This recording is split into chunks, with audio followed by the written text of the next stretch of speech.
Hi, welcome to NDE TV. I'm Peggy Robinson. Today's guest is Pauline Glamochak, and she's in Australia, and she's had four near-death experiences.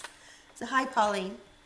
Hi, Peggy. It's great to finally meet you. We've been You trying too. to do this for a while, haven't we? Yes, we have. Yeah, I've been really enjoying your show. I really like the authentic intimacy and it's different having an NDE experiencer do the interviewing because I've noticed that you get drawn into memories, your own memories, and that's actually, I've really been enjoying your show. So. And I love that you heard my story on NDE radio with Lee Whitting. Is one of the first one. Mine's one of the first you heard.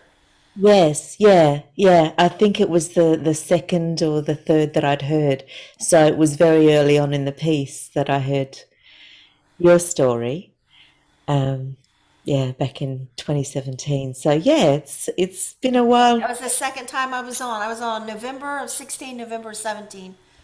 Yeah, And that one, he got into more of the abuse, the child abuse, because he had just read my book, yeah. and I hadn't written my book the first time I was on, so that was Yeah. kind of embarrassing. Some of the things he brought out. It's I like, thought you were really courageous. That's what really struck me was that you were really, really courageous in being really honest and um yeah, that was yeah, it was a really, really good interview. So yeah, and I love about your stories. You go in so much detail, and so I especially love when you talk about Jesus in so much detail. It's awesome. yeah. So I'm gonna Well, let you start wherever you like, okay, and I'm gonna okay, let you take the floor. Okay?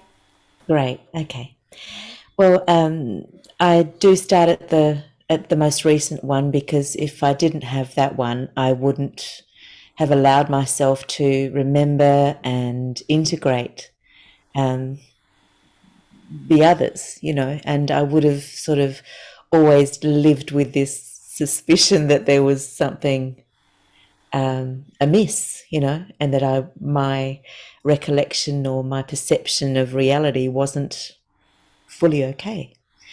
But thankfully, this awful it was a very distressing NDE to me because I was it happened when I was under anaesthetic. I'd gone in for emergency surgery. Um, it was a result of abuse, domestic violence, and yeah, so it was a very traumatic time, and it was a very traumatic surgery. They had to get a team together, of different specialties because I'd had this ovarian torsion caused by blunt force trauma, and that had created a mass which had adhered to different organs like the appendix and what I'm have sorry. How you. old were you? So this was in 2015 when this happened, so 7 years ago. And this was your first NDE, you said? This is no, this is the most recent Most NDE. recent, With okay. yes, yeah. And this So was this is domestic violence from a husband? yes, yes, yeah. Unfortunately, so but yeah, that was in 2015, and basically what happened is I awoke in the middle of this surgery. Now, when I came back into awareness, I thought that I was being moved from the operating table to another bed and that I'd just awoken early from the anaesthetic. But then I realised that they were trying to pull me to sit up, and because it was such a big operation, abdominal surgery, I thought, well, that doesn't make sense that you want me to sit up. And so suddenly, something tweaked that there was something not quite right. And I resisted their pulling me, and they became more insistent that they wanted me to go with them.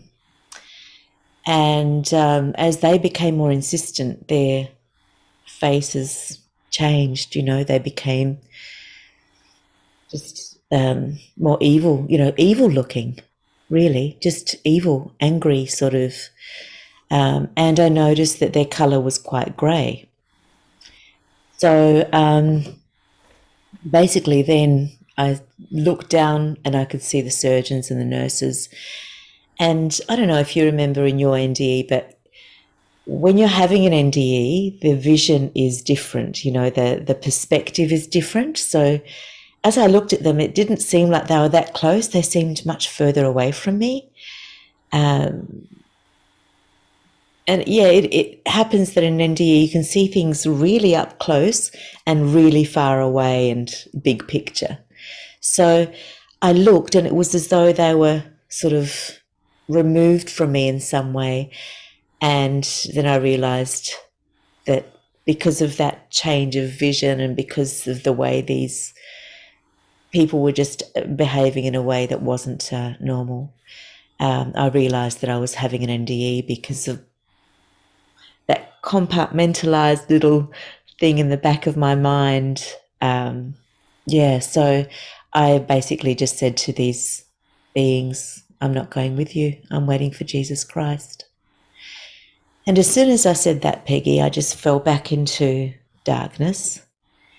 And I woke in the recovery room, and there were normal nurses there. And not only were they normal, suddenly I could see everybody is really beautiful, like that spiritual beauty that Jesus had shown me how he sees us in my 11-year-old NDE. And suddenly I recognized that I was seeing everybody in that way.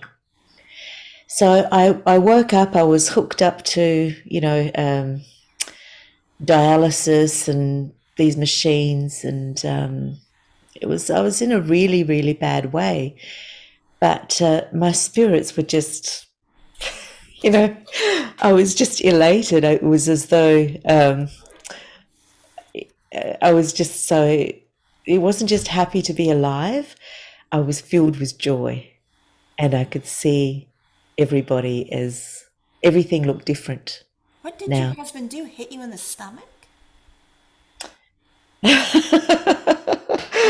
Well, I'd rather not You go know, hit into in the it. stomach, right? I mean, that was. Yeah. Yeah, well, he was a police officer, so they sort of know where, you know, Were you shot? no, Okay. no, no. So yeah, it was a pretty horrific trauma. Um, but yeah, when I woke from this surgery, it was as though all of that was disappeared. And it really was. It was just like there was a new beginning in every way. Was I he would see. charged? Um, well, I did eventually go and make a police report, but the hearing would have been at the police headquarters, and he's a decorated um, person. So yeah. Um, but Peggy, I'm so blessed that it happened. I know this sounds crazy, but a lot of bad things happen and great things come from them. Did you And get this out of was, marriage because of it?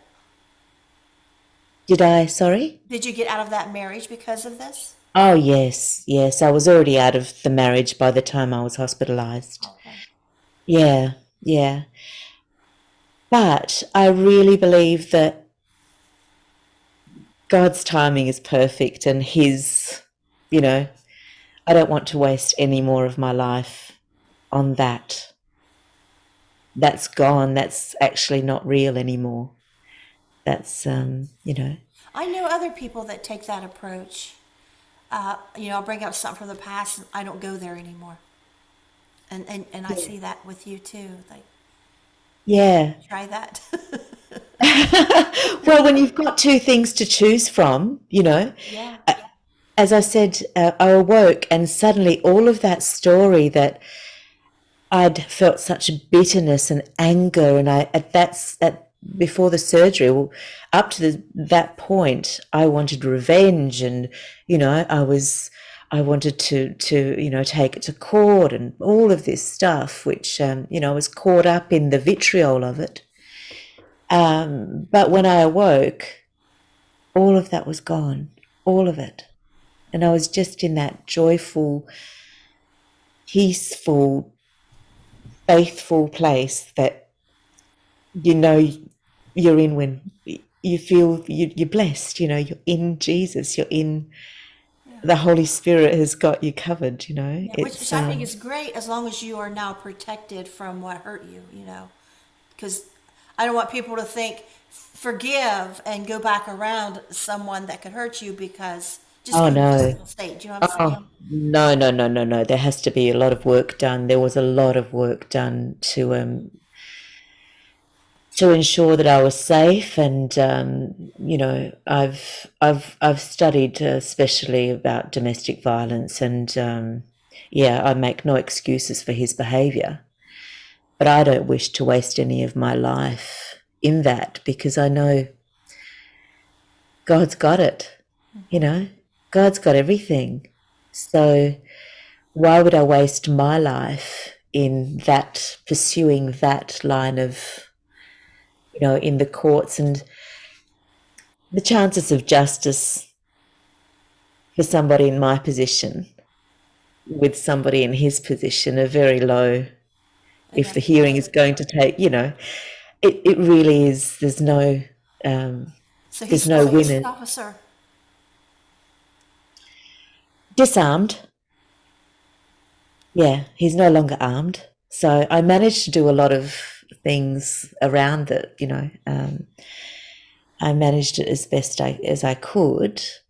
And I've forgiven him, and I'm very, very grateful to be where I am today. So I see the whole story of what brought me into that situation as well. Do you have children with him?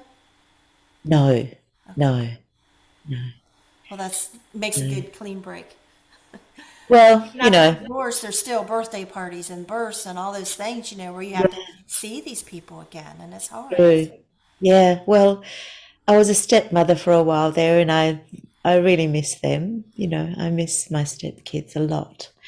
But So this yeah, is your most recent NDE, and that's the most recent one, yeah. So after that, I knew that my others were real because of the profound change that had taken place in within me spiritually in the way that I could see things.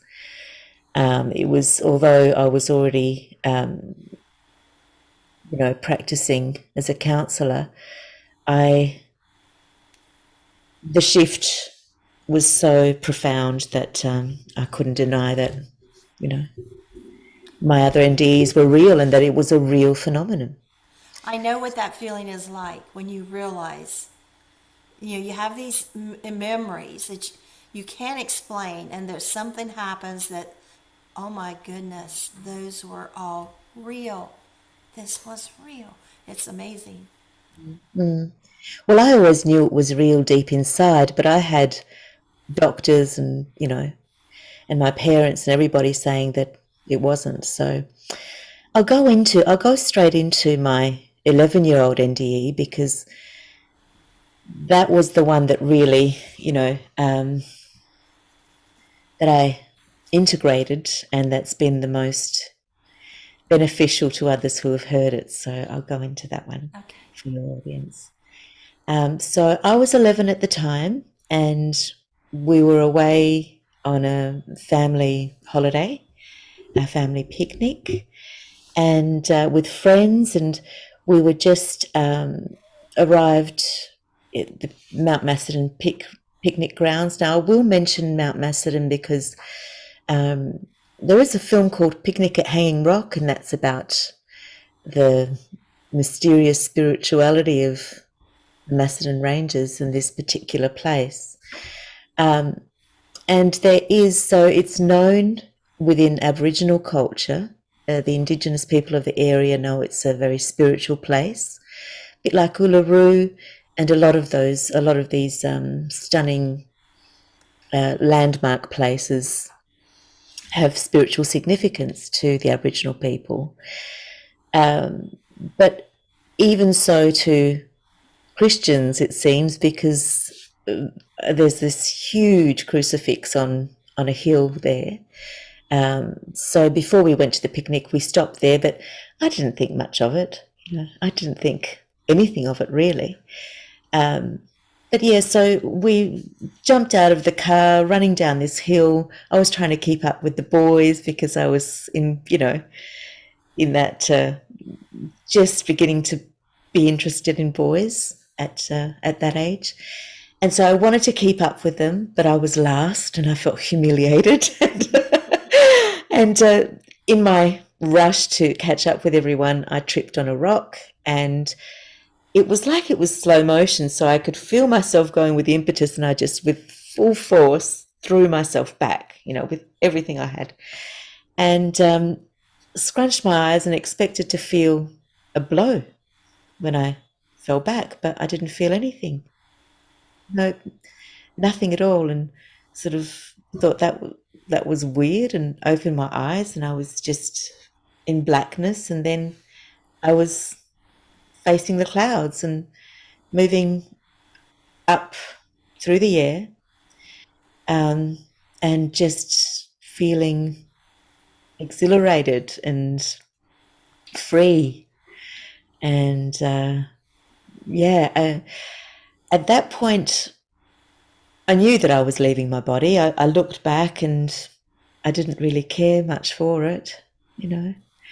Um, I feel like it was as though I'd left my mind behind, and everything that's stored in the body and the mind was no longer a part of me. I was just my pure essence, and floating through the clouds and just enjoying the view. And I was being drawn, but I didn't see an angel or anything like that, but just the way that I was being drawn, it was just, felt so safe, until I got into this whiteout, which I realized was the clouds.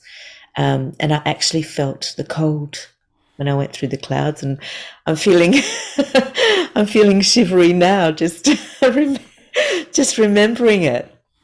And I do find that as I tell my 11-year-old experience, I am back there. I'm suddenly that 11-year-old girl again. I'm not an adult.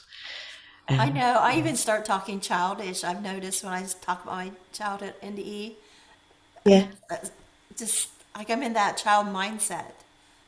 yeah, yeah. You're back there. It's not just a recollection. It's you're back in it, aren't you? Yeah. So yeah, so when I felt cold, then I felt trepidation. I thought, what's happening now? Because it wasn't far after the clouds that it was dark. There was a very deep indigo, and I realized I was in space. And I realized, well, how long am I just going to be floating around in space? Like, it was, it was bizarre. And as soon as I thought that, immediately this big black hole appeared and vacuumed me. I had, all of a second to notice it, and before I knew it, I was inside of it. And there was just this sense of whirring, kind of just like it was like I was in a vortex, I guess.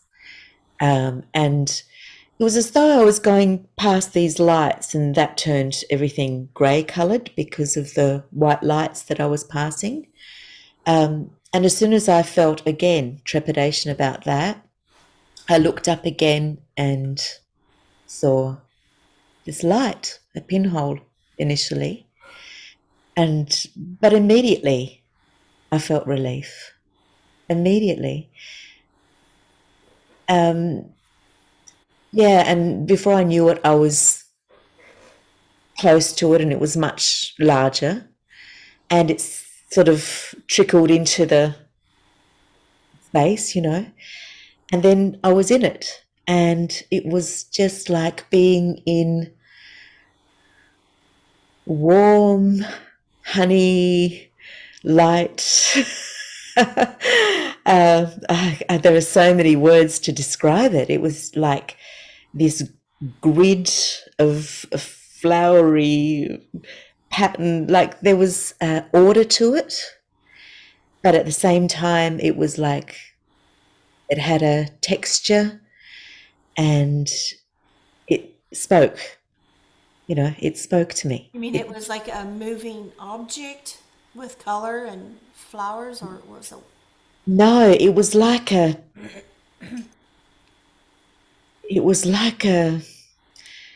I don't know, there was some kind of symmetry or geometry to it, but I knew it was endless, like it was just huge. And it wasn't that I saw, it's it was infinite. I didn't see the bounds of it, but there was just this orderliness. There was this sense of order in it, and it was a living thing. And I think it was, I don't know. I think it was God, but it immediately I was communicated. wondering that. Yeah, yeah. And it had a lot of rainbow colors, but it was gold. Everything was predominantly gold. That really, wherever there was white, there was gold. That was how I saw it. And yeah, and I just felt enveloped and loved, and immediately everything was communicated to me about how okay everything is, and um, yeah, and every question that came into my mind immediately was answered. And it was just so, oh, that's so simple. Oh, Remember any of those questions and answers? well, yeah, of course, it was the meaning of life question. So, but yeah, it was just everything is love. It's all about love. And I just thought, wow, this is delightful. And then you just had a thing, a little angel thing go past you then. I Um, did. yeah, yeah. Oh, Um, just a really lovely light went past you. is it Um, something you see normally? I mean, or is this yeah, a gift you come back with? Okay. yeah, yeah. Um, so yeah, and then it was as though I could come down, or float down, and there were these faces looking up at me, and they were all familiar faces, but I didn't know anyone who had died apart from my grandfather, and he died when I was 3, so I really couldn't remember him that well. But it was a whole group of people, and they were really excited to see me, and that was like, yay, she's here, this huge celebration of this. It blew my mind, Peggy, because I thought it was like they knew me. Everyone knew me. And it was just an extension of homecoming and love, and it was beautiful. Um, but as I settled in and allowed that to come, allowed that to be what it was, I looked around and I could see there was this big arched wooden gate thing that I was in front of, and there was a wall, and but again, like I've explained in our NDE, you've got that you can see things from reasonable, and you can see things from afar, and you can see over things as well. Yeah, we don't have human eyes. We have these amazing sights or something. I don't know. Spiritualized, yeah. But I had a body. I had a body when I was there. When I came down with these people, I had a body, and they had bodies. But Was it not there before? Was you just like this invisible and then you had a body, or did you always have it? yeah, I wasn't conscious of having it when I was floating up, before I came into the light. I wasn't conscious of my body. I was just conscious of my awareness. But then I came to realize I had a body, and I'm looking around at where I am, and it was just wow. Everything was just delightful and alive and full of color. And you've heard this many times, I'm sure. But then I looked over the wall and I could see hills, these beautiful hills, and children playing and laughter and just this joy. Everything was just joy. It was, oh, it was amazing. And so I was taking it all in, and I saw this gold light, and I thought, oh, that must be the sun. And I noticed that it was getting bigger and bigger, and everyone behind me, they were noticing it too, but they were just normal. It was just like, oh, their enthusiasm ramped up, but they knew. I could tell that they knew what was happening and what was coming. And so this orb came towards me, and it was gold, and then I noticed that there was a white center, and then I noticed that it was a silhouette, and then I noticed that there was a figure coming out of it. And before I knew it, it was, a man with curly, wavy, darkish hair in a white robe, and he stepped out towards me, and I immediately knew that it was Jesus, immediately. And inside of myself, I just said, is that Jesus? Because when I was figuring out what's going on, is that Jesus? He's really real. He's really real. Sorry. So, so he stepped towards me, and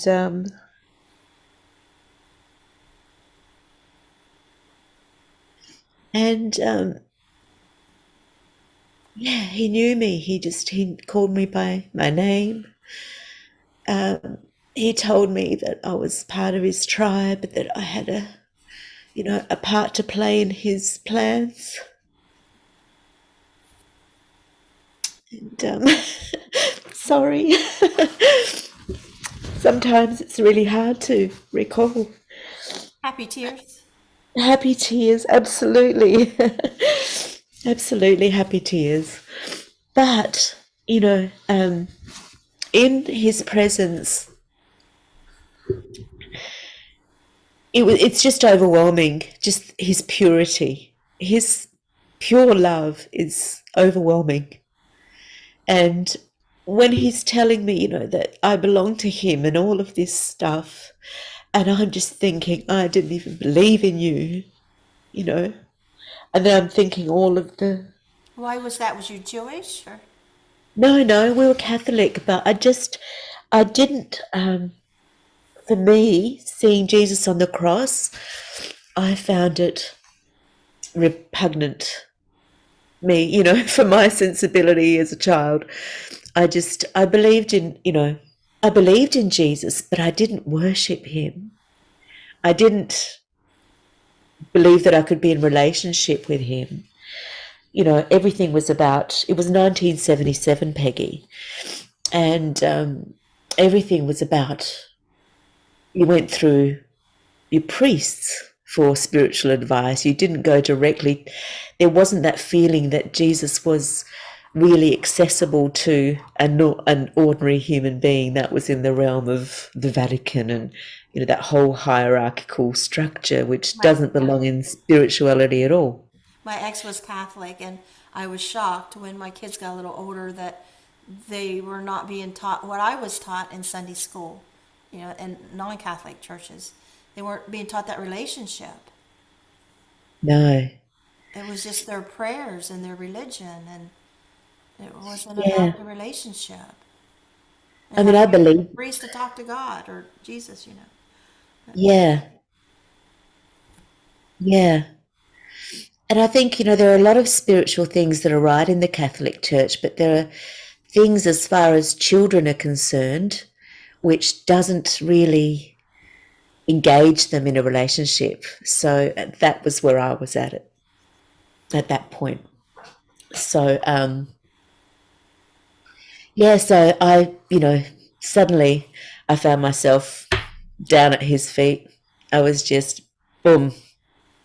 And I'd never heard of that either, you know, that every knee shall bow. I'd never heard that. I sobbed at Jesus' feet in heaven, You like did a too. 9-year-old NDE. Yeah. I was at his feet and I sobbed, and just so many things. I know I said so many things, and so many things went through my mind. And I was all just snot and, you know, I was completely myself still, you know. And, but eventually I looked up and saw his feet through my tears, and then I noticed that he had his sandals wove through his toes, and I thought that was surprising to me. And then I noticed that first, and then I noticed that he had there was a gold hole like up fairly high on his foot. And as I looked into it, it was that light that he came in. It was shining through his foot. And as I saw it, I immediately realized that the crucifixion was real as well. So I've just gotten my head around the fact that Jesus is real, and now I've gotten my head around the fact that the crucifixion is real. And as soon as that realization came, I was there. I was in a narrow street and big flagstones, and he had flesh hanging off of his bones. He was unrecognizable. Absolutely. Shows us It what was, hate does, doesn't it? yes, yes. And all I could do, I felt so much shame and all kinds of emotions. But all I could do after he'd given me that message was look up at him and say, does it still hurt? Because the pain it was horrific. Just, that's the only word for it. It was just horrifying to me. And yeah, it was just, I'd never imagined or seen anything like that. And he's taken it, I can speak about it without seeing it, like I'd see the rest of it, you know. But I know that his flesh was hanging, and it was just, I couldn't take it. Like having him whole, that disparity was just mind blowing to that 11-year-old child who didn't know Jesus properly. So yeah, and he said no. And as he said no, it was like his voice echoed, like something had opened up, some boom had opened, this sound boom. And I was suddenly just in that light that shone from his foot. I was in that. So just like, yeah. And now I wasn't aware of having a body. I was just flying over this arid land, and I knew that he was with me. I was aware of him being with me, and he was guiding what he wanted me to see, obviously. And he took me over. I was over Israel and came into the old Jerusalem, the walled city, and into this crowd of people who were just full of hate and vitriol. They were just, Peggy, it had a smell. I'll never forget that actually hatred has this horrible smell. I didn't realize it, until I'd been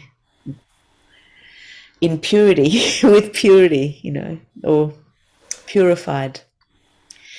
And so we flew over them, and I just felt myself hating them, because it dawned on me that they were paying for his blood, that they were, that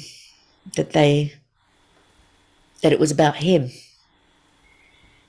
And he said to me, no, don't feel that way, I hadn't, up until this 2015 experience, I hadn't sort of gotten my head around spiritually becoming so magnanimously forgiving. But, now that I revisit that NDE, this NDE that I'm telling you about, well, yeah, yeah. Yeah. We So, don't get this stuff all at once. It takes a no, lifetime. yeah, it takes a lifetime. And so, yeah, he put me next to this woman, and I didn't recognize her as Mother Mary, the Virgin, because she looked like an ordinary working woman. Her face was lined, her hands were calloused. And as I looked into her, I could see her life. I could see her working in the fields. I could see her at the loom. I could see that she'd spun her clothes. I looked closely at the fabric. And after that, I became very interested in textiles, and I can't wear anything that's not a nice fabric. It's really funny, but I became very, very, a bit of a fashionista after that. But yeah, she had jewelry on. She had, and I think her hair was henna dyed, because it was so black. It didn't make sense, with the face. And Isn't that weird? The hair would be dyed in heaven. Because they didn't have hair dyed back then. That's she strange. wasn't. She wasn't in heaven. She was back That in time. Jerusalem in that time. I wonder if they did dye their hair back then. Well, they must have. Because it was an unusual black. Oh, It was so black, it was not like a natural color, and there was no grey in it. It was just all black. oh, So I imagine that it was henna dyed or something like that. Um, so yeah, and she was crying into her scarf, and I just felt his love for her, and her love, her sorrow. That just, I couldn't take very much of that mother's sorrow. That was so, or really, really difficult. And he's not a torturer. As soon as he felt, that the empathy, I was back there. We were back on that plateau, that space with the stars on, behind us, and we were back there. And now his glory was amplified. It was just amplified. It was just like when I'd come in, and what I'd landed in, that just shot out from him. And so he told me then about the whole world being saved, and it was still all about his crucifixion. And I said, everyone? Because I thought to myself, I'd learnt, well, if you're not baptized, if you don't accept you're not Jesus, Catholic. if you're not, well, yeah, that's how they all rolled in those days, wasn't it? Yeah. You know. Um, so yeah, so I said, everyone, and he said, everyone. I died to save the whole world, the entire world. And in that, he told me also that there would be this change, Well, actually, that was a bit later that he told me that, but he told me that the world would be transformed. We would live to see his kingdom on earth, just like we pray. And he told me that, and he told me that that there'd be a whole lot of people converting to Christianity. And it didn't mean that much to me then when he told me that. It was all wow, wow. And in his presence, I believed it. But when I came back, I forgot all about it. The belief in that had faded. But we're seeing it happen right now, aren't we, really? We're seeing this huge wave of faith, and I think COVID has sort of contributed to that in a sense, because people have had to or they've had the opportunity to go inward much more and question about what their values are, what they believe, what they truly believe in. So yeah, it's happening just as he didn't show me the bad parts. He showed me what would come of this, and it would be amazing. I hope we're Back, moving out of being so materialistic. yeah. The hope I have, but Oh, that'll happen definitely. That's definitely coming. Yeah. So, if, yeah. So I believe that through this adversity that we're all going through, that God has amazing plans. He's going to change. He's going to use this in an amazing way for the people of the earth, I think. Um, yeah. So then he took me to come and sit on a rock with him, this big black rock, and my legs dangled, and I saw my legs next to his legs, and we're just sitting on the edge of this rock, and beneath us was this beautiful nebula, and it was just like watching a magnified aurora borealis, and we just sat there and his peace was just so, I just wanted to be there with him forever. His peace was so beautiful. It was just, I don't know how many times I can use beautiful in describing what it's like to be next to him, but I saw my knees next to his, and he was on my right side, and we were just watching this nebula, and I really didn't understand why he was showing me that. He just sat me there for a while, but now I understand. In 1977, we didn't have colour television. It was just coming out, and we certainly didn't have pictures from NASA as we do now of deep space or the nebulas and all of that kind of thing. Not even artistic renditions of it. So yeah, I didn't understand, but now I understand why. Again, it's another affirmation, for me to know that it's real. that's what I find so fascinating in NDEs is how in heaven they can display an image through a memory you've had, and suddenly you are actually living that memory again, or something in the future they want to show you, see this future event, or like you taken way back in the past. It wasn't your past, it was Mary and Jesus' past, and you are Yeah, actually standing in it. It's not like you're watching a movie, you are inside that no, movie, and it's not a movie, it's an actual event that happened. But yet they can yeah, create a movie to illustrate what they want you to understand. They can create a scenario that's not your memory or anybody else's. They just create this and show you what, I mean, it's just fascinating. It's like everybody thinks, oh, this Bible, Jesus, God is so old fashioned. They have no idea how high tech it also is. It is ancient and it is, present and past, future, but it is so yeah. far high tech beyond anything we will ever have. Yes, yeah. I sort of describe it as something between Star Trek and the Bible. It's like that Yeah. plasma and the time warping and the holographic images and all of that. I saw he didn't just show me his crucifixion and take me next to his mother. He showed me my son. He showed me my life review in a book. He showed me a future event that's yet to happen. Um, yeah, he showed me so many things. And It's I just think he affirmation looked at after Mary and they affirmation. could see her whole life. Yeah, Can you yeah, imagine if we could just walk up to somebody in the street and stop and just look at them and know their whole life?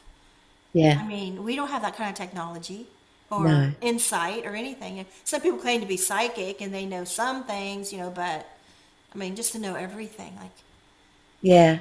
And it seemed to be through empathy that I could know everything.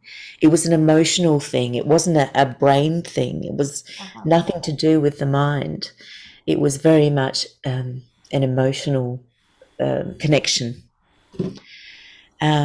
So yeah, he took me then to he put his arm out, and this huge book appeared, slanted towards us, and um, this just like these slides of, you know, of images that turned into a movie, and it was this beautiful, beautiful people, and I didn't realize that it was my life review until, because I didn't, as a human, I didn't see people the way he saw.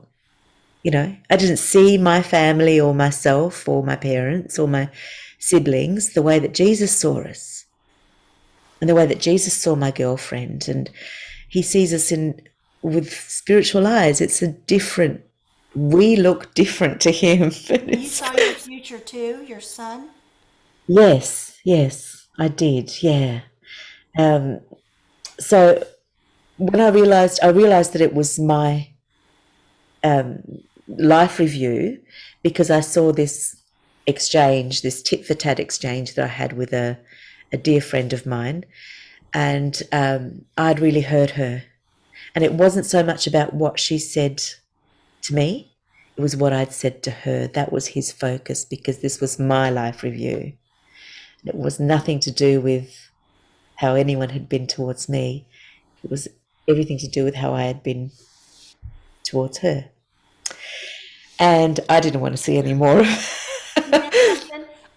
The only one I know of this life review did involve how everybody else treated me and not about how I treated them. Because I was showing God my life, my past, and why I need to go back take care of my kids because all the abuse I endured as a child. And so you said that, and it made me think that it usually is you seeing the wrong you did, or just observing your life. But you saw differently. Did you Yeah, it see? was like I was showing God my life, but I guess it would be called a life review because it was reviewing my life as I'm telling God, this happened to me with this person, family members. That's why my kids aren't safe down here without me. I have to go back. So it was, Yeah. if it was a life review, but that's the way it felt like when I hear other people talking about life reviews. At first I thought, Mm, what are you talking about? I'm like, I think mine was a life review, but I was showing God my life. yeah. Yeah. You know, when I was at his feet, I remember going back into scenes of my life and crying over some things. So, yeah, that's interesting. Yeah. Yeah, the only thing, I guess, but I don't want to make this about me. I want you to go ahead. But yeah, I'm really identifying with a lot of what you're saying, but even though you're just so different, Mm, still there's mm. so many similarities on just the way it works there. Yeah. Yeah. Yeah. So, yeah, he showed me that, and he told me, I was mortified that now I was in a bad light, you know, because I was next to his purity, and that was not a nice girl that had just done that, you know, who'd insulted someone's mother. And anyway, when I came back, I took her as my godmother for my confirmation. You know, you have to go through Right? confirmation as a Catholic. So we're forever, Lydia and I. It's actually her birthday today. Happy birthday, Lydia. So yeah, so she knows that she was in my NDE, Now this is your because friend? this is my girlfriend. Yeah, we were friends when we were Okay. very, very young. And when I took her to be my godmother, I could tell she was thinking, because we'd moved away. You know, we weren't that close anymore. And she's only 4 years older than me, but when you're younger, that's a big Yeah. difference. You know? And she was really like, we'd moved house. She lived in one end of town, we were down the other, and but she was she didn't get it why, you know, I'd chosen her to be my godmother. But she does now. So yeah, so he showed me that, and I knew immediately that he wanted me to go back. And so I started pleading with him, please don't send me back. And I was really desperate to stay with him. Um, yeah, and that was really, really, really, really hard. That part, this part of my NDE, because he he had so much patience, Peggy. You know, he had so much. I felt like if I needed convincing, whatever I needed, he would give me. So he said to me, you know, I said, you don't understand. My life is really hard. My life is really hard. And here I am, just having seen his crucifixion and all of this stuff. But I'm saying, I don't want to go back. You know, my life is hard. I just want to You're stay 11. with you. I'm 11. I'm allowed to be.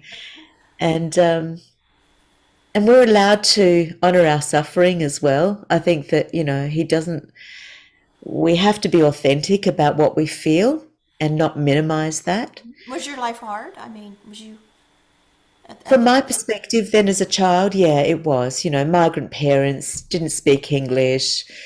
School was really hard. It was white Australia policy, so it was quite a racist country back then. It's not anymore. Australia is not nowhere near to what it was in the 70s. But yeah, so um, he he said to me, look here, and he showed me this holographic image of um, a young man, and I just loved this young man. He was beautiful, and he looked at me. I could tell he was looking at me, although it was in a different scene, and he was looking with so much love, and I just felt so much love for him. So that was one reason to return. But he also said to me, look, your life can be beautiful. It doesn't have to be, you know, in other words, it doesn't have to be hard. Your life can be beautiful. You just have to focus. Whatever you focus on, you will grow that. You know, that's what you magnify in your life. And I was excited at that news because I just thought of, you know, mansions and all kinds of yummy stuff, you know. So, but yeah, he showed me my son to entice me to go back, and then he showed me a scene of myself around this age, and and when I saw that scene, I thought, wow, this is huge, you know. So I really do. I'm going to have some kind of wonderful life. I could just tell because of the way of my appearance in this scene compared to um, my appearance back then, or you know, my expectations of how I'd age. And I thought, oh, okay, so I didn't turn out so bad. Things don't turn out so bad, I thought to myself. And I turned around and said, so I'm going to have, it looks like a wonderful life. And at that point, he looked sad. He looked sad for me. And then I knew I had to go back because I thought, no, I'm not going to make you sad because of my life. My life isn't going to be a point of sadness for you. And as soon as I had agreed, as soon as I thought that, he just pushed me and I was back, you know. I don't remember the journey of coming back as I do remember, probably because I was shocked that he pushed me. But he has come back to me, you know, a few times. I've had experiences with Jesus or the Holy Spirit again. So, yeah, that was my 11-year-old NDE. Were you able to talk about it with to anybody at that time? Well, I came back into my body and I had complete amnesia. I couldn't even talk for a while. I woke up to this beagle, and funnily enough, I'm a big dog person now. I see you're a cat lady, but I'm a dog person. This beagle was just licking at my right temple, and I had fluid coming through my ears. So you know, it was quite a blow that I'd had. And as soon as I saw these people, panicked faces running, you know, I heard running and I just saw these people at me, like all these faces at me. And I just said, I've just seen Jesus. You've got to believe me. Jesus is real. You've got to believe me. So they were the first words out of my mouth. And I didn't recognize anybody. So my parents took me off to the nearest doctor in in the Mount Macedon township, and they said, tell him your story, tell him what you told us. And at this point, I still didn't recognize my parents. So I am sitting there petrified, not knowing what is going to happen, just these people demanding that I tell the doctor what I've just told them. So I told him the whole story, and I could tell from the very beginning to the end that he didn't believe a word. And when I'd finished, he just said, yeah, he didn't, he just looked away from me and looked at my parents and looked very seriously and said, seriously at them and said, this is a brain injury. She's had a traumatic brain injury. This is a right temporal lobe brain damage. And all I could hear was, her perceptions are not okay. She's brain damaged. And, back in the 70s, we sort of, there were a lot of pejorative terms for people who were handicapped or,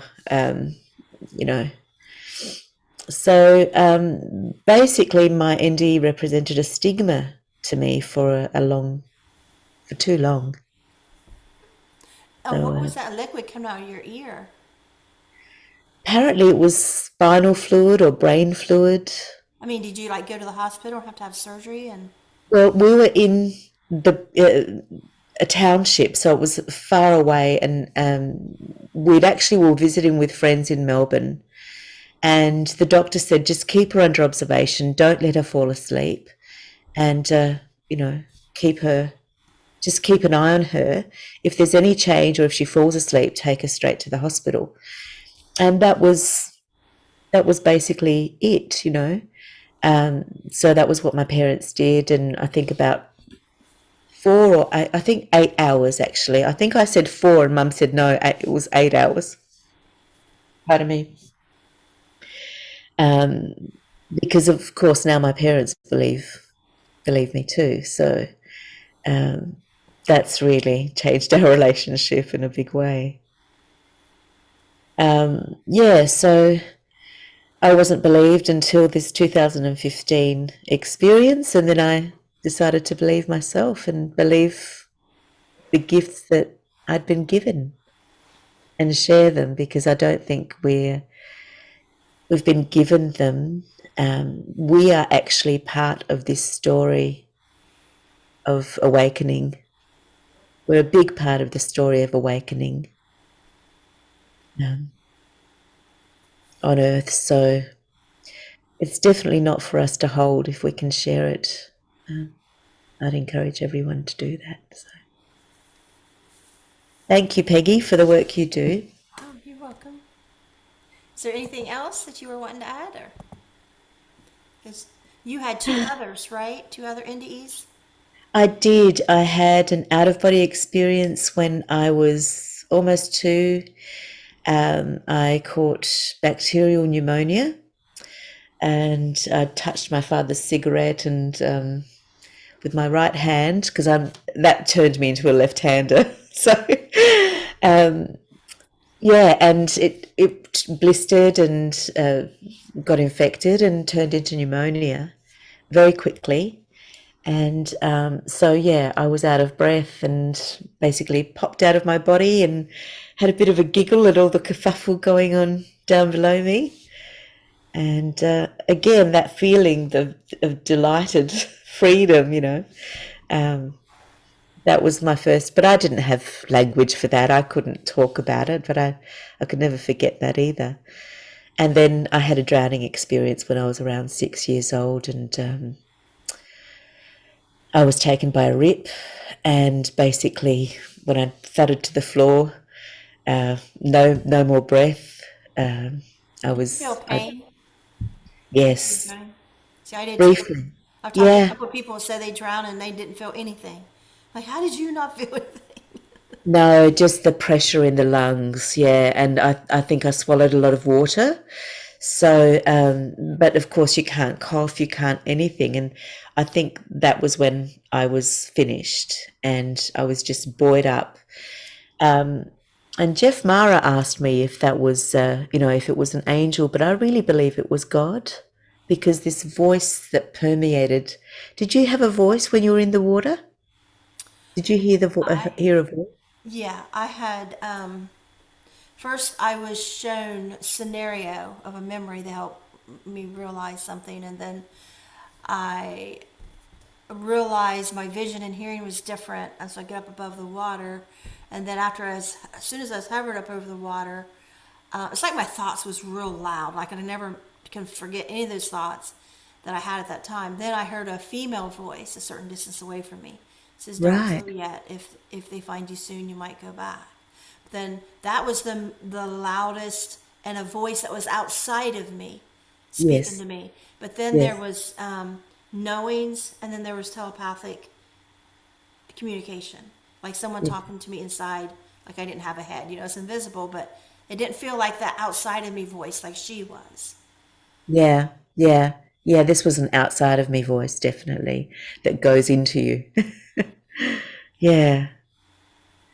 Yeah. That separateness is real, isn't it? That sort of, there is that delineation of, yeah, there's one level of your own consciousness that's really big. And then there's that delineation of a separate being and their light in or their power in comparison to you, if that makes sense. Yeah. And it took me, decades to realize that way of communication still exists with me. I Yeah. can get a real loud voice outside of me just coming out of nowhere saying something, or a not so loud but kind of quiet and where you could almost ignore it, Yeah. or just inside, or just a knowing. I mean, those things still exist. And maybe Yeah. we all get those, but maybe because I experienced it in that way, that it's more profound, maybe, or catches my attention. I don't know. Yeah. You've been opened up to that awareness, that level of awareness. So you allow yourself, you recognize it. Yeah. I mean, Yeah. the worst, not the worst, but the loudest time was to come right through the windshield one time. I was in a car, somebody else was driving, and I was just thinking about something else entirely. Of course, not thinking about anything like that ever. But all of a sudden, I thought it's like, a bird comes at you, like you hit a bird with your windshield of your car, and you lean back because you think Yeah. it's coming right through. It was like something was coming straight through the windshield, and it come right through the windshield. It's like this bluish color, and it just like started, and I heard, he just yelled at me and said, "There's a guy down that road has two girls and he needs you." What in the world? I just lost my mind. I completely lost my mind. And I thought, what, because that doesn't happen. You're not going about your life and all of a sudden something's screaming at you in your face and you Mm, lean mm, back because you physically see it coming at you. mm. And then, but that's a whole nother story. But yeah, that was the loudest I ever heard it. Yeah.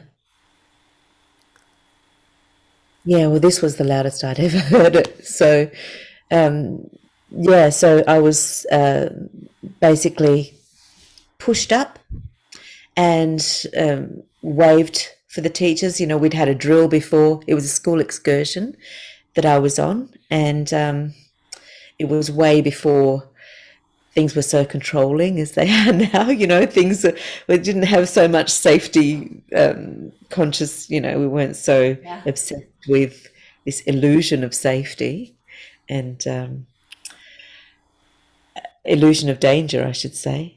Um, but yeah, so the teacher rescued me, and I didn't fight at all, Peggy. I just had that peace that surpasses all understanding, and I think that really, for me, that has been the theme through all of my NDEs. It's just this coming into this peace. But I know what you mean also about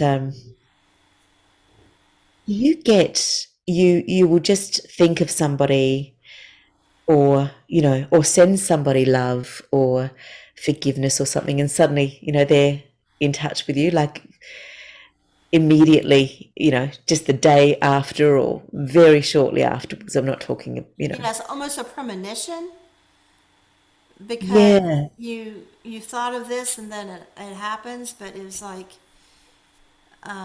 I know what you mean.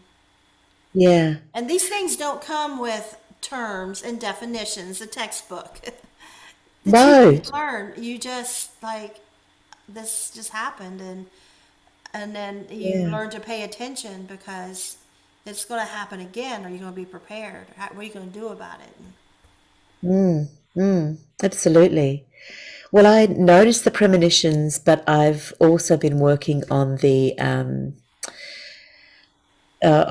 the inside stuff. If I have a negative thought about somebody, and I you know I pray for them or forgive them, or if some negative memory comes up about somebody who's done me wrong or whatever, and I work at forgiveness, something really good comes of it every time. I've just noticed that. And if it's somebody that I'm, not in conflict or separated, made a separate boundary with, then they will be in touch with me shortly after I've thought of or prayed for them.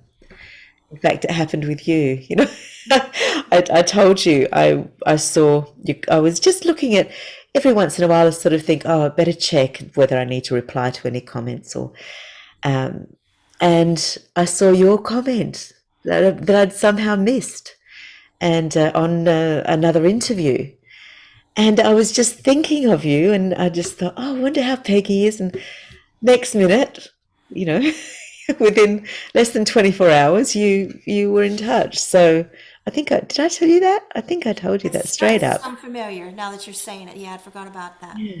And these things are really hard to prove, and everything is subjective. But I think from what I know about NDEs, my own, and what I know about the mind and the soul, I think that we're really meant to be curious about our subjective experience and really hold that as, you know, as holy, our subjective experiences, test them up against what is good, what is righteous, and all of that. But yeah, I think we've really got it wrong if we're always looking to the outside world for validation and confirmation, or um, for people to say that we're okay. And it's similar to deja vu that you just like, was this just meant to happen because it seems so like you've done it before and you know you haven't, but it's almost like there's a, I don't know why I'm picturing this as you were talking, like there's this straight white line, and I'm seeing these little orange, like these caution, you know how they put on like a line so you don't hit it, like planes don't fly into it, these little balls on this line. And it's just like, okay, the whole world is your playground, but you have to reach this spot and this spot and this spot. Like there's these highlights in your life that might Yeah. seem insignificant, but they're going to be significant. And I think sometimes when we have deja vu, and I think it's my crazy mind the way it works. I've come to think of deja vu as this was something that was meant to happen. No, I've never experienced this before, but it was like in the book, you know, like they say, like some people say, like in heaven, there's this, was it the Hall of Records, the Book of Life, and these things, and it's almost like there's these, like, here, okay, your child, you're sending him to school, you go have fun and you play, but you will learn this, and you will learn this, and you will, there's certain subjects that you will get, Mm, that you need to mm, get along mm, this line of mm. before you die. It's like, Yeah. no, like a purpose, but yet you have free will. Yes. Yeah. Yeah. It's things are not black and white there at all. And I get what you're saying. It's almost like, and I think if you don't learn those lessons that are marked out for you to learn, you're going to have another. Things are going to get louder and louder and louder. And until something happens where you end up in hospital or emergency surgery or something, and it's like, have you got the lesson now? Have you got it now? I'm trying to think of Yeah. the line in the ending of Forrest Gump where he's asking, like, is it like Mama said, or is it like Lieutenant Dan said, something about life being on purpose, things intentional, or is it just all random? And he says, I think it's a little bit of both. And, Yeah. and that's kind of like what I think is like there are certain points that are meant for us to happen, goals, target events. Like Mm. you saw your son. I mean, that was set in Mm. stone. At 11 years old, this is what your son Yes. was going to look like. You was going to have this son. But yet, Yeah. the rest of your life, you've got all these things and choices you can make. But I believe there are set things. Yeah. Yeah. Yeah. And I should have, by all rights, had more children. But I've only had the one, and he showed me him. So he knew about the other children that I lost as well, you know. You have miscarriages. Yes, I had a miscarriage, and yeah, so yeah, um, he knows. He knows everything, and he loves us in spite of everything, is all I've got to say about that. Um, he is grace. He's gracious.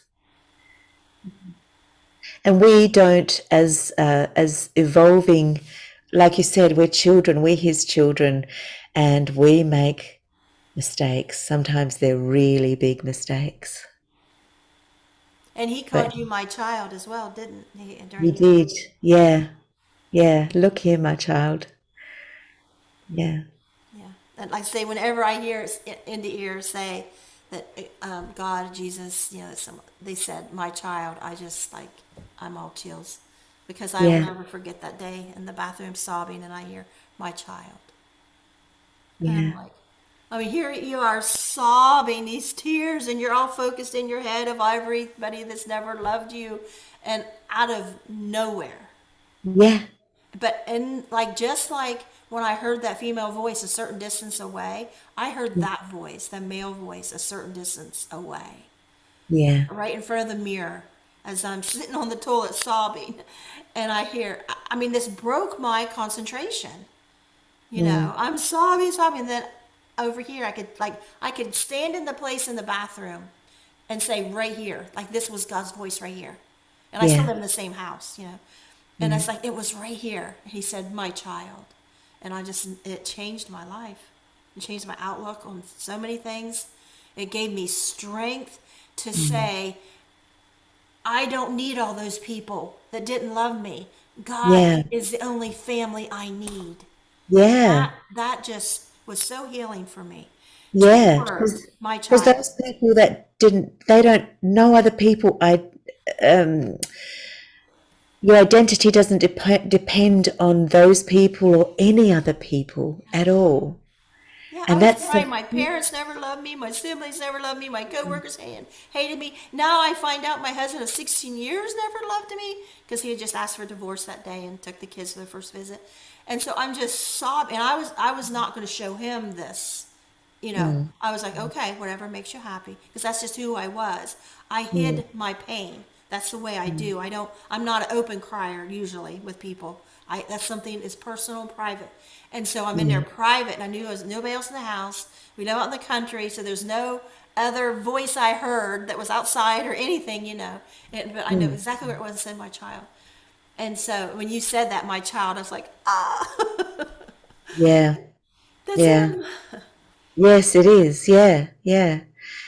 Yeah. And I know what you mean about hearing, being completely heartbroken and hearing his voice. It's happened to me also. And he imbued me with this gold energy and said within me, but it wasn't my voice. It was definitely came from outside. I have not forsaken you.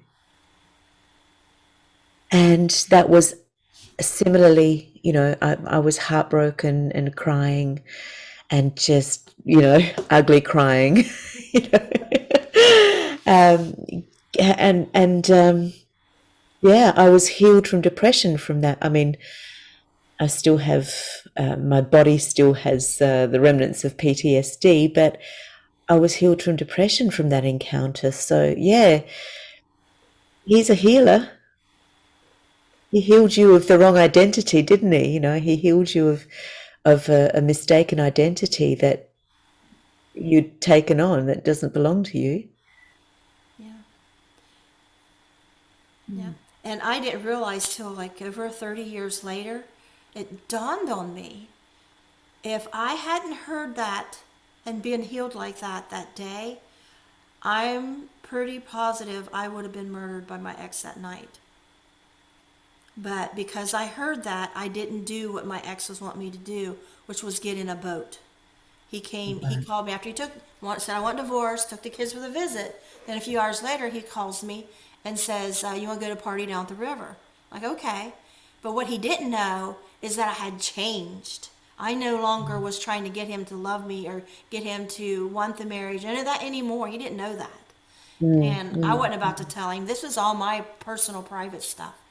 And yeah, so there was a band down the river, and that's what I went for, was to hear the band. And so I danced alone for hours. My bare feet, my feet were black for over a week, where that was ground in my bare feet. I was rejoicing. I didn't care who was watching me, thinking, why is that crazy woman dancing all by herself for hours? But inside, I was a celebration. But he yes, kept yeah. bugging me. Come on, come on. He wanted me to get in his boat.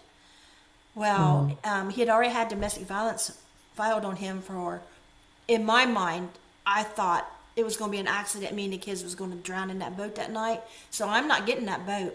And mm, he's just, come on, get in the boat, get in the boat. And I'm mm, thinking, he's going to take me out and we're going to have an accident. mm, And mm. nobody's going to see me again. I'm going to be at the bottom of the river, probably tied to a block, you know? Because that's what they do in our area. People throw bodies in the higher river. If the higher river ever drained, I mean, the skeletons that would be in there. Wow. They throw people, they kill somebody and they throw them in the higher river. That's what they do. Mm, And I mm. thought we were on the higher river, and I was like, he's going to throw me in the river. I'm not going. He kept saying, come on, come on. And he would get mad. Come on, come on. Like he had a plan, and I didn't Mm, notice it mm, at first. I was like, no, I don't want to. And then I started realizing, wow, he's really mad and angry, and standing there mm. staring at me like this while I'm having fun dancing. Like, come on. And I thought years later, oh my gosh, he was going to kill me that night. Are you safe from him now? Like, Oh yeah, we're really? divorced. I've been remarried 25 years to my Oh, soulmate. And yeah. so, but yeah, like I'm like almost positive that's what he was going to do. And if I hadn't heard my child, I would have still been trying to please him, despite being afraid of him, despite knowing he wanted to kill me. It's domestic stuff in the past. I would have gotten that boat with the hope of trying to make him happy. But when I Yeah. heard my child, I no longer needed him. Yeah. I Yeah. was rejoicing and rejoicing that Mm, I made it alive through everything in my life. I was alive and I yeah. was not depressed and I was not suffering. I was rejoicing. I mean, I'm going to be I accepted. I'm going to be a single mom now. I have three Mm, teenage boys, mm. you know? He said, you can have the house, you can have the kids. This is how much I agree to pay child support. I said, whatever you want. So I had my house, I had my kids, and we were going to be poor. It was going to be tight because I was counselor, investigator, and stuff. You know, not big money here, but Yeah. we were going to be okay. I Yeah. made it. I was rejoicing I made it. Yeah. Yeah. And he was Yeah. trying to get me in the boat. Yeah. End of fear. End of fear. Whenever you have that kind of divine intervention, it's the end, spells the end of fear. Yeah. Yeah. But you know, I mean, it's just so amazing that God, Jesus, heaven, the land of all knowing, heaven, the land of wisdom, all that, they know everything. They know exactly what you need to hear and know and see in your NDE, what I need Yeah. to hear, see, and know in mine and everybody else. And people are like, well, why are they so different? And I was like, well, if, say, you have a whole classroom of children and one's deaf, one's blind, one's crippled, one's whatever, they all need something different. That's right. We all need different kind of help, and I think, yeah, you've just put it perfectly. Yeah, and I further to that, I even think that people who are of different cultures, I've heard people describe their NDEs, and I'm thinking to myself, well, that sounds like Jesus to me, but you've got a different name for him. I do. No, no, I mean the people who are telling me they're NDE, Yeah, yeah, yeah, yeah. and they've seen somebody else come to them, but they describe a being. And I think, well, that sounds like Jesus to me, but you've just got a different name for Yeah, him. and that sounds like heaven to me, right? It sounds like heaven But to me, but you don't call it heaven. You call and it something. the And atheist that, has NDEs. They'll say, "Well, it sounds like the heaven you're describing, but it wasn't heaven, and it sounds like the voice and everything, like the God you're describing, but it wasn't God." it wasn't God. Yeah. But you were there. You heard the Yeah. voice, and you saw Yeah. the Yeah. experience. And I know, listen to your story on another podcast. He says, I believe that Jesus told you that he loves us all the same. Yeah. He did. And it made Yeah. me think of me telling people about, they'll Yeah. say, well, you shouldn't have New Age into ears. And the New Agers, like, you got too many Christian into ears. Jesus loves No. us all the same. Yeah. And I wouldn't want my testimony to turn anyone away from Jesus. Like I wouldn't want to be a person who turns anyone away from him, you know. So it doesn't matter who they are. You don't want to be like some religious folk oh, that's not biblical, or it's not about the biblical idolatry. It's about Jesus. It's not about, the Bible has been translated and interpreted by men. Portions, I'm sure that most of it is divinely inspired, but I believe there's a portion also that reflects the culture of those people. That's really not about God's divine plan. It's about their culture. Um, so yeah, I that's why I call it. I'm reading the Bible more than I ever have, and I love it. Especially the Book of John. I just can't let that. I just keep reading the Book of John over and over again because it's so in tune with my NDE. But yeah, so that's why I say it's, don't be a Bible idolater. Love, he asked us, he gave us two commands. Two, that's all. He didn't say love the Bible above love your truth. He said love God with all your heart and love your neighbor as yourself. He's, that's hard enough. That's So hard I enough. had a thought after I listened to you and Lee Whitting this morning as I was getting ready that surprised me. I had when you said, which we've all heard it, but it made me revisit that Jesus loves us all the same. Is like Jesus loves Trump as much as he does Biden.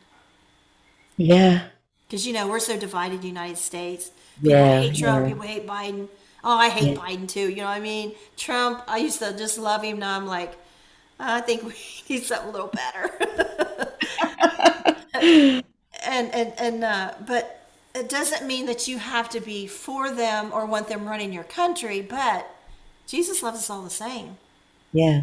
And there's all this fighting and divide to where, I have a brother no longer speaks to a sister because years ago, Trump won the election and he hates Trump and she voted for Trump. They no longer speak and they've been best buddies their whole life. And there's all Wow. kinds of Yeah. families divided like that. But, Yeah. oh crap. I think it's, I don't think Jesus wants us to, if you recall in the Bible, when he was in danger, he left when they were going to murder him in the square there when he was in Jerusalem, and they were planning on getting him then when he spoke out. Um, I think the first time he visited with the money changers and all of that. And yeah, he Jesus doesn't want us to put up with abuse or be unsafe.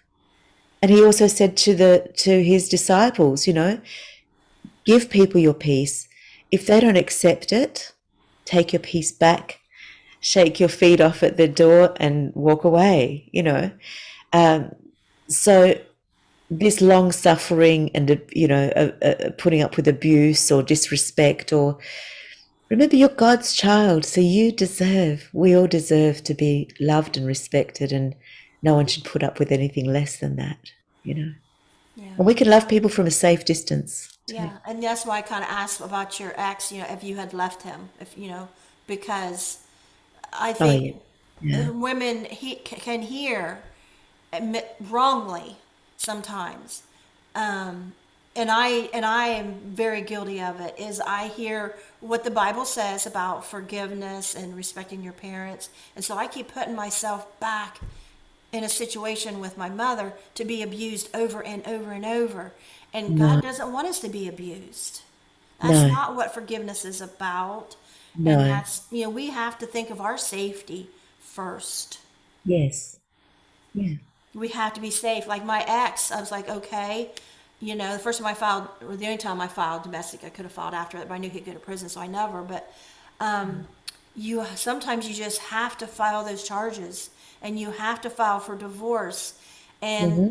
and you may always love them because Mm-hmm. someone will say, "But I love him." That's okay to love him. That's Mm. you. You're a good person. You love unconditionally, but it doesn't matter. You can Mm. love him from a distance because first off, you have to make yourself safe so you Yes, don't get hurt. yeah, So your kids don't see that, so you don't get killed. You have to yeah, make those hard decisions. yeah. And so that they don't attract that into their lives as well, because it's like a virus, you know. Domestic violence is like a virus. It just gets passed on intergenerationally, and it has to stop somewhere. And it's hard to be the ones who say it stops with me, but And you we can do. do that out of love. I Yeah, don't want this yeah. person to go to prison for killing me. You know? And I don't Enough is deserve to enough. be treated I like didn't that want my because, ex to go to prison. yeah, but you And just he couldn't as, control himself. So it was up to me to take control of the situation. yeah, yeah. And you could do that once you realized who you were. Yeah. Because you When don't he, have to do things, you don't have to put yourself in harm's way just to be loved. Because that's no, not being loved. that's not love. That's What not is being love? loved. That's Yeah. you loving them, but they're not loving you when they do that. They're not respecting you or No. valuing you. And women die from that.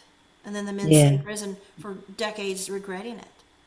And so we Mm. can take responsibility for the whole situation and do what has to be done. Mm. And Mm. everything will be okay. It will. There's a lot of pressure on men, there's a lot of pressure on women. And there's a lot of division between us at the moment, between the sexes. There's a power, who's more powerful, who's the greater victim. But I think it's all going to equalize, because the way that it's going, especially for our younger generations, and family life is really tough. Is really tough under the pressures that the social kind of construct. Once people can get past that, once they evolve past that, develop past that, then we're good. But I think people are becoming more open to the big picture, and the spiritual perspective on life as well. I think that's a great help. So, yeah. I just looked at the time. I have another show in 3 minutes. Oh wow! I'm sorry. You're We going to had, ha- it you took was an hour trying to get on here. Like the sound was off and all this stuff was messed up. So I gotta go. I'm sorry. Okay. It's been great though. Well, it's been great. Thank you so much for having me on. It's been Bye bye. lovely to speak. Bye bye.